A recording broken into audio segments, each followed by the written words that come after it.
दर्शक बंधु आपण मैंने देखिपे ये पुराणागढ़ शिव मंदिर बहुत पुराणा अनेक दिन अनेक वर्ष तलर मंदिर।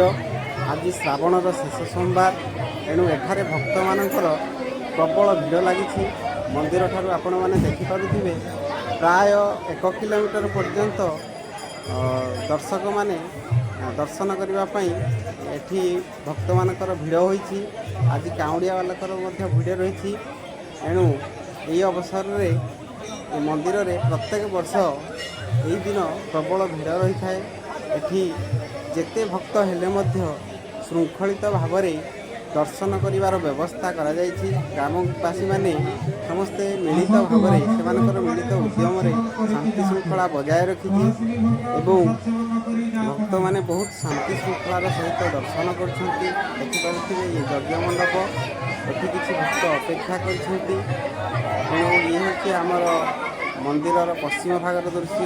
ये होछि हमर मंदिरर सम्मुखरु दर्शनी माने रास्ता पर्यंत एमती अपेक्षा करछन्ति। आपण माने देखुथिबे एठी प्रसाद सेवन व्यवस्था करा जायछि। आज अन्न डालमा खट्टा खीरी सब विभिन्न प्रकार व्यंजन प्रस्तुत हो सब भक्त मानक